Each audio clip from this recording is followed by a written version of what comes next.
The devil is in the details, so make sure you pay close attention to the details when setting up your Shopify settings. I'm Zach Hall, thanks for watching. Today I'm going to be showing you guys how to set up your Shopify backend, all the settings, all the important things that you have to have on your store. So make sure to watch this video until the end because the entire thing is going to be important, relevant information that you're going to need to have if you want your settings on your Shopify store to be set up correctly. So without further ado, let's jump into my computer. Yeah, anyways, today here we're going over the settings and we're going to set everything up here. So I'm in the settings tab of Shopify right now. If you're new to Shopify and you're not familiar where this is at, just go over to Shopify. If you haven't signed up yet, I have another video previous to this one that goes through the sign up process. So you sign up for it, you'll get into the admin side of it here. Just go down to settings at the bottom, click on that. And yeah, let's just start jumping into this thing. So very first one we're going to go through is general. So we'll click on that. And this is just a trial store, by the way. It's not an active store that I'm actively using yet. I will in the future, but right now it's still in its trial phase, actually, as you can see down there. So all the settings are fresh. I've tampered with a little bit of them, but I'm going to show you what I've done so far to it. And yeah, let's go through this and follow along with me, take some notes. Make sure you guys stick around for the whole video because everything I'm going over for however long the remainder of this video is going to be super important for setting up your Shopify store back end here. So make sure you follow along until the end. It may be boring, but this stuff is important for your success. So very first thing here is you got your store name at the top. Let me just open this up. Right here where it says store name, what you put in this text box is going to be what displays next to your favicon up here in your tab. So that's another opportunity for you to put a keyword. The primary keyword you should be trying to take over there is obviously your store's name. So right there, if my store's name is zachhall.com, then I would just put this as just put it as my name,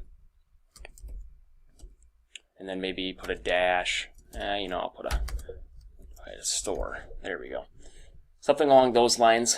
I know all this other information is blurred out to you guys here because it does have my personal information and their phone number and address and everything. You got your store email and you got your customer email. So these ones right here, the first one would be your primary email that you're signing up for everything with, just the main email for your store. So we would put that right there in the store contact email, and the customer email is where we would put your support email. So in the store address area, you're going to have a few boxes in here. The first one is the legal name of your business. So if you are using a business license to run this store, which I would recommend. It's not necessarily something you have to have in the beginning when running your store, but it does have massive tax benefits. So I would definitely encourage that you do it. Underneath that, you have to have your phone number and your address. There's no way around this. You have to have those on your store. You can't take off your phone number. You can't take off your street address. You have to have those boxes filled out. It's not going to be something that customers are actually going to be able to see here unless you want them to see it. It's just for Shopify's purposes for them to be able to contact your business and to have a little bit more information about you within their system. Time zone, pretty straightforward. You want your time zone to be in your time zone where you're at, so your timing displays correctly on your store. Then your unit systems, imperial if you're in the United States. Then it would be metric if you're literally anywhere else in the world. The US is weird about that. And same thing with pounds and ounces. And down at the bottom, it is important that your store currency is set to your preferred store currency. So if you're in the U.S., make sure this is set up to U.S. dollars. If you're in Canada, make sure this is set up to Canadian dollars. Australia, right? Just make sure this is set up to your preferred way because once you get your very first sale, can't change this, and you're going to be stuck with whatever your store currency is set on there. Next one, let's go over here to taxes. Okay, taxes, not something that I collect on my store. Since I'm collecting, I'm not collecting. But when you first set up your store, taxes is going to have your, based on the location that you're in. So, for example, I'm in Michigan. So Michigan sales tax is 6%. So whatever location that you're creating your store from, where the physical address is at, it's going to automatically be set to collect taxes from the state that your business is listed in or your address is listed in. So I'm in Michigan. My address is Michigan. So it's assuming I want to collect 6% sales tax here. What I'm running is drop shipping stores, so they're not necessarily a physical address. And it's not something we actually ever handle. So I don't collect any sales tax here, period. I just take that off altogether. When it comes to taxes, I take that out of the profit of my products. I don't charge my customers that. I assume responsibility for that on my own when it comes to doing my taxes. With taxes, take it or leave it how you will. It probably depends on how you're setting up your store. You know, if you're doing a physical brand where you actually have your own store and you're only selling within like a certain area, or you're doing homemade crafts, or whatever you're doing would probably determine how you would want to charge for your taxes. Drop shipping instance, I wouldn't recommend it. My instance, I don't do it. Keep in mind, the more things that you're going to have popping up on your checkout screen prior to the customer clicking purchase is going to drive them more and more away from the sale. And I'm going to be teaching a video in the future teaching you guys how to get sales tax exempt. And that's going to save you guys a ton of money when it comes to paying Uncle Sam. So definitely make sure you check that one out. I'm not sure exactly on the schedule here where it's going to fall, but just make sure you guys check that out here in the near future when I release that video. Next thing we have to go over here is your sales channels. So a sales channel allows you to integrate your Shopify store with other platforms. So for example, you can add in eBay here, Amazon, sales channels that allow you to utilize other platforms' traffic to bring to your store. So I would definitely recommend integrating your store. It doesn't matter what type of selling you're doing here. And then look into other additional channels to see if they make sense for you, because you can utilize traffic from other platforms that are going to bring you more sales. And when you get a sale through those other platforms, they still integrate over here to your Shopify admin, and they appear in your order section over here. So if you get a sale through eBay, it's still going to pop up in your Shopify store, and then you can integrate the information back and forth. It doesn't cost you anything extra. It's just an awesome thing to use, especially in the beginning if you're on like a tight budget and you can't necessarily drive a bunch of traffic to your store. Then sales channels is going to allow you the opportunity to get your products in front of potential customers to start earning money and getting those sales. Payment providers is going to be one of the most important parts to this video that I really, really want you guys to listen to, because I have some very important things that are going to save you tens of thousands of dollars. And I know one of the big controversies in the e-commerce world is, should you use PayPal with your store? My answer is yes, even though I've had a very bad negative experience with them where I had $25,000 on hold and then I was only able to get back, it was all of it, but around 8,000. There's around 8,000 was what I haven't gotten back. I don't even want to say yet, because I probably won't get it back. I've show you guys a couple tricks in here that you should be doing so that doesn't happen to you. So this is a very important part. Make sure to watch this. So before you can start actually getting paid out from Shopify for your orders, you're going to have to select a plan down here at the bottom if you're a brand new store. People can still place orders and pay you, but you're not going to be able to get paid out until you select a plan and integrate your bank account and everything there. When starting out, you don't need to do anything more than just the basic plan of $29 a month. When it makes more sense for you to go up to a higher plan, ultimately is when you start doing more and more volume with your revenue, more and more sales. Because the next plan, let's just click here real quick. The next plan after the $29 a month is $79 a month, so $50 difference there. But the benefits of upgrading your plan is going to be your rates, your percentage rates. So your online rate's going to be 0.3% difference there. So you would upgrade when it would offset. So when your fee is an additional 3% difference, to break down the math there, how much money do you have to be doing in order for this to offset to actually save you more money when you upgrade your plan? You know what I mean? Because once you start doing a really high volume, does make more sense for you to use a larger plan because you actually save more money. So the two payment providers I would recommend, a little bit like I was saying before, was PayPal for sure down here, and Shopify payments. And you'll get the gurus out there that are saying, don't use Shopify payments, don't use PayPal, integrate with somebody else, like Chase Merchant, for example. Don't do that, guys, because if you use another payment gateway, Shopify's still going to charge a 2% gateway fee regardless on every single order. Shopify with the base package is already charging you a 2.99%. PayPal is a direct partner with Shopify, so they don't charge any additional on top of that unless it's an out-of-country transaction. Then it's a 4.44% rate, I think, through PayPal, just PayPal. But Shopify payments is a 2.99% rate plus a 30-cent transaction fee. But you don't want to use another payment processor because Shopify is going to charge you a gateway fee regardless there. So if you're using Chase Merchant, and let's say you negotiate a really good deal with them and you can get it for 1.5%, for the credit card rate. Then you got to account for Shopify's gateway fee as well. So it's actually going to be charging you a 3.5%. And they're a pretty fair system. The way their chargebacks and everything work is pretty awesome. It's significantly less than PayPal, obviously. So just because some other place is showing a better credit card rate doesn't mean it's going to be a better deal for you.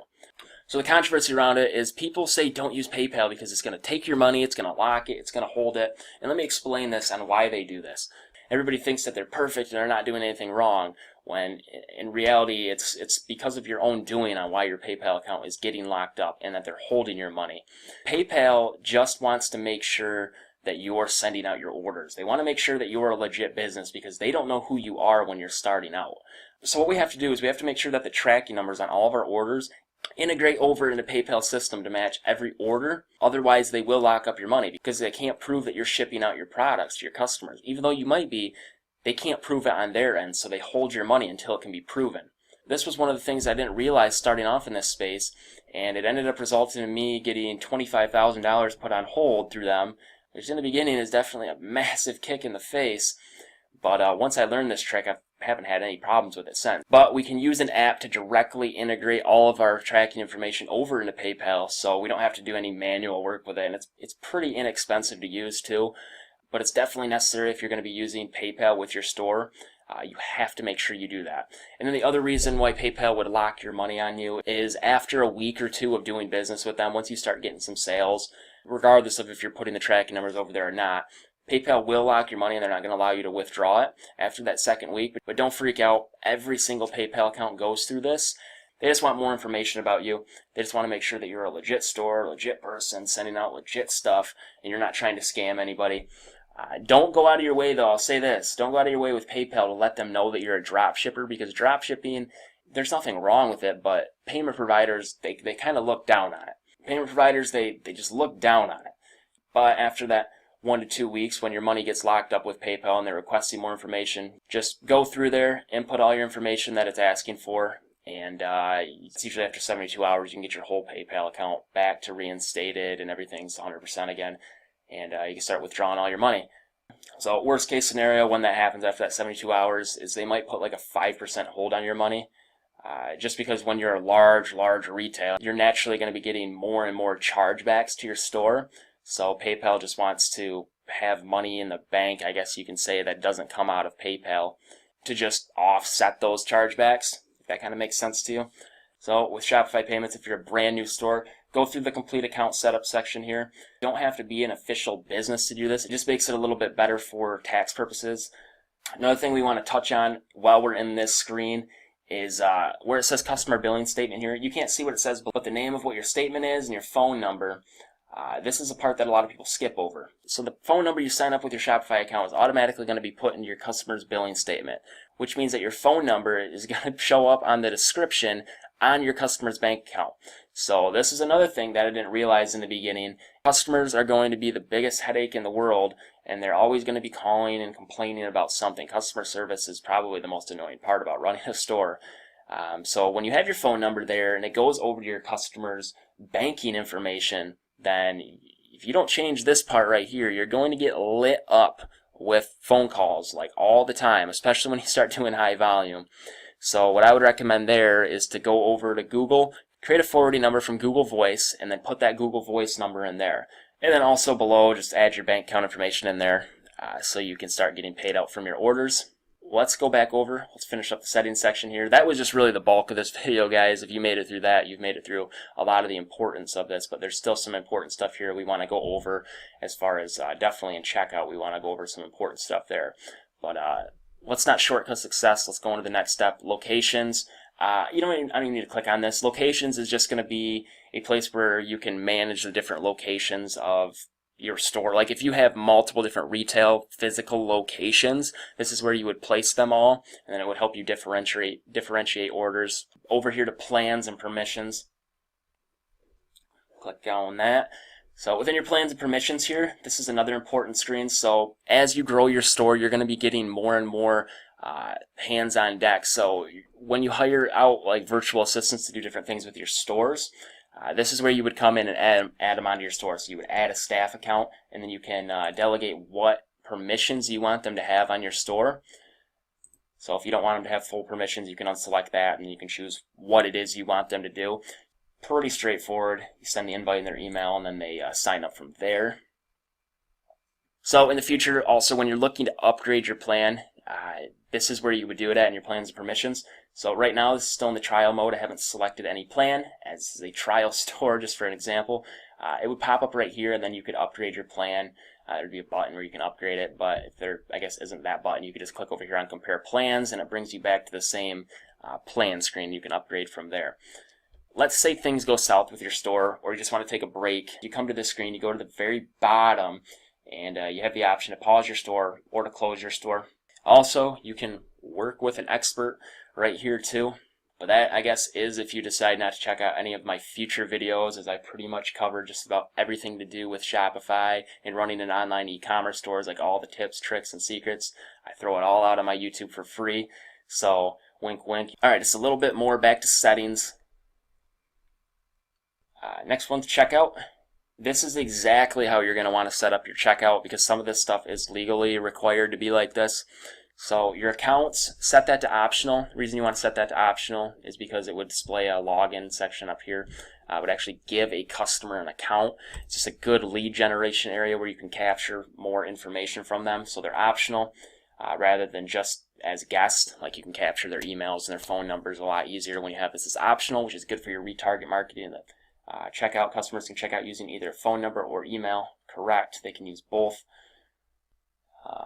Full name, yep, we have to require first and last name. Company name, I always hide that. I don't put anything to do with company name in there. So company name, I keep that hidden. Line address 2, optional. Shipping phone number, I leave that one set to optional as well. And then we got, while the customer is checking out, yep, we're going to use, by default, it'll automatically put the shipping address over to the billing address. People can change that if they want to after it's, and then they'll have the option to autocomplete, yep, that's good. So after an order has been placed, we don't automatically want to fulfill any orders in the line because that's going to mess up our order exporting process for fulfilling. Trust me on that. That's a song for another time in another video. But make sure this is set to do not automatically fulfill. Automatically archive, yup. This is an important part within the checkout here. The pre-select to sign up option you think would be good, but you can't actually have this thing set up to pre-select because it's actually illegal to do it when you dig into it for your email marketing and your text message marketing purposes. So legally standing, we can't pre-select the sign-up option here if we're going to be doing retarget marketing with email and text message marketing. So definitely make sure that you don't have that selected.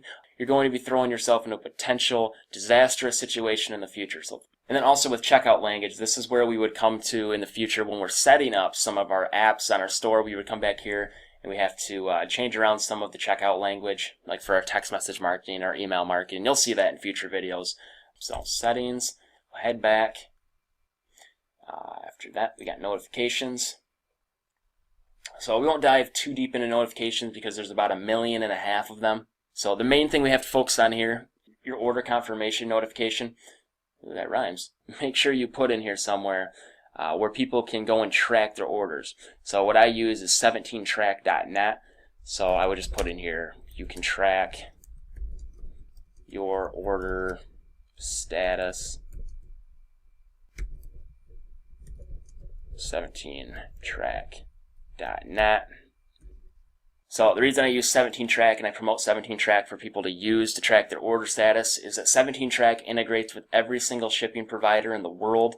So the status with every single shipment in the world is going to be through 17track, and it's really one of the most powerful systems, in my opinion, for tracking your orders. So when you're drop shipping like I do, a lot of my orders typically tend to come from overseas.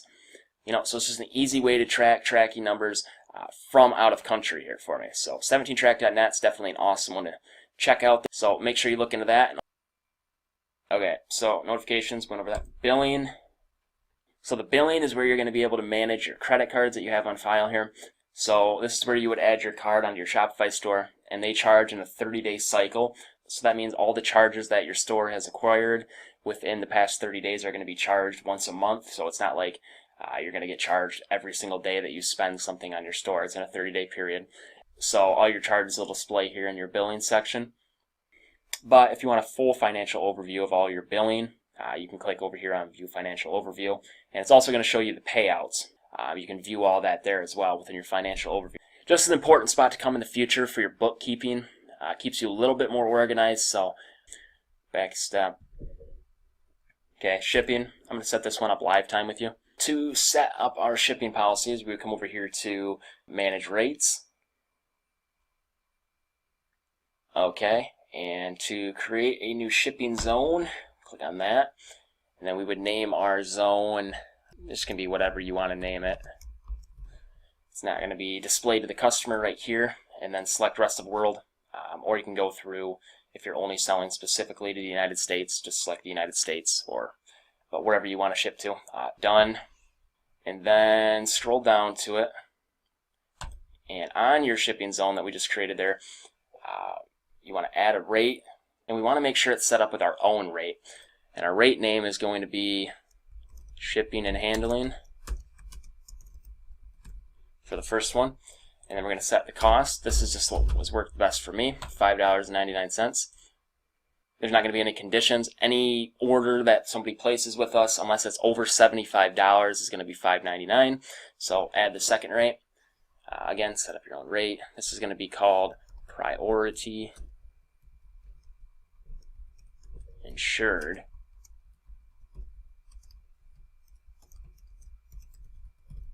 So this is our Priority Insured option here, where people have the opportunity to purchase that. Just a little more security and to expedite the process a little bit.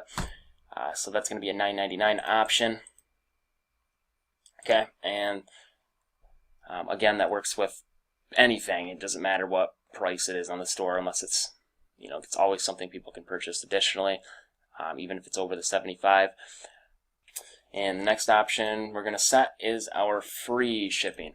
So just name that free shipping. And the cost is going to be free. Let me add a condition here. It's based on the order's price of $75. So in order to qualify for free shipping, you have to have a minimum price of your order for $75. Okay, great. And then we save it. It's that simple to set up your shipping policy. Back to settings. You don't need to click on this one as well. Files is just where you're going to upload your images, videos, and your documents, like it says there. So this is where you manage all the media on your website. So if you want to delete a picture, for example, you can't do it in any other place except here. And the last step here is your legal. And your legal needs to be set up, because all of these pages, even if you have a refund policy page separate from here, or if you have a privacy policy separate from here, terms, all this stuff, even if it's separate from here, you still have to set these up, because they're going to link over into your checkout page at the bottom in the footer area. They'll have your refund policy and your privacy policy and terms, all that stuff there on your checkout page when the customer is checking out. It has to be presented to them. So it's pretty easy to do. All we have to do within here is create it from a template. Same thing here, just creates it from a template. Create from template. And then shipping policy, based on whatever your shipping policy is, you would paste that in there. I have a shipping policy available, I think, in another video.